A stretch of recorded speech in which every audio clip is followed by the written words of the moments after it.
Bonjour, je suis Georgina Siaba, lauréate du trophée ancienne élève des lycées français du monde 2020. Mes parents étant diplomates, j'ai grandi dans différents pays. C'est ainsi que j'ai effectué ma scolarité au lycée français de Séoul en Corée du Sud, ensuite au lycée français René Descartes à Kinshasa en RDC, pour finalement obtenir mon baccalauréat économique et social au lycée français Fustel de Coulanges à Yaoundé au Cameroun. Dans un premier temps, le réseau des établissements de l'AEFE m'ont permis de ne pas avoir de discontinuité dans ma scolarité d'un pays à l'autre et surtout réconforter mes parents dans le choix qu'ils ont fait pour moi avec le système éducatif français à l'étranger. Les lycées français à l'étranger garantissant l'accès aux meilleurs établissements dans le supérieur, j'ai continué mes études à la Sorbonne en administration économique et sociale pour finalement me spécialiser en école de commerce, en finance,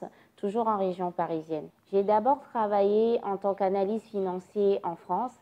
Et puis, j'ai eu l'envie de renouer avec mon pays d'enfance qui est la Corée du Sud et vendre ma force de travail à l'international. C'est ainsi que j'ai intégré l'Agence de coopération économique sud-coréenne où je suis responsable des études de marché avec des missions entre Séoul et la zone Afrique de l'Ouest. D'ailleurs, on se côtoyait autour de la culture française et de la francophonie en portant fièrement nos origines et nos différences.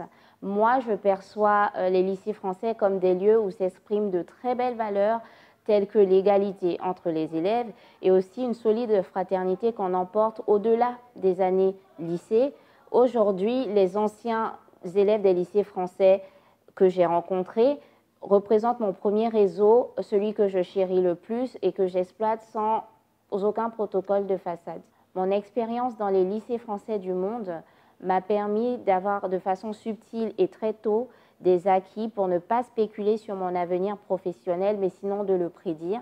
J'y ai appris et aujourd'hui je parle couramment l'anglais, le coréen et le mandarin. Dans les lycées français à l'étranger, on veille à développer l'esprit critique des enfants, mais on nous inculque également le sens du partage, de la solidarité et de l'engagement citoyen. Ce sont tant de qualités, de valeurs et d'aptitudes qui implosaient en moi que j'ai eu envie d'exprimer.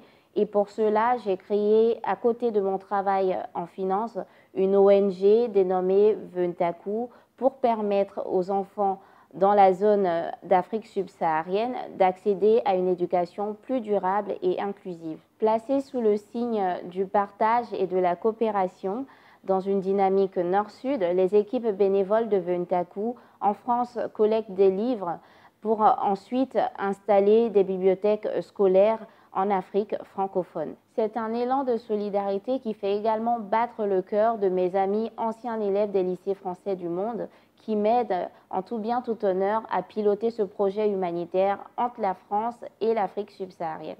C'est aussi un moyen pour moi de restituer l'éducation de qualité que j'ai reçue. Moi, j'ai toujours de vives pensées et de forts souvenirs orientés vers les enseignants des lycées français à l'étranger, car si aujourd'hui je suis fière de mon parcours, c'est grâce à leur dévouement. Pour nous, anciens élèves, la courtoisie nous impose de remercier le secrétaire d'État auprès du ministère de l'Europe et des Affaires étrangères, M. Jean-Baptiste Lemoyne, lui-même ancien du lycée français de Berlin, qui partage dans l'exercice de ses fonctions la profonde responsabilité d'accompagner l'AEFE et se rend complice de la réussite des élèves. Pour finir, je dis également merci à l'Agence de l'enseignement français à l'étranger pour l'éducation d'excellence qu'elle m'a assurée, les encouragements et surtout merci de nous rappeler à chaque moment que la direction est la bonne.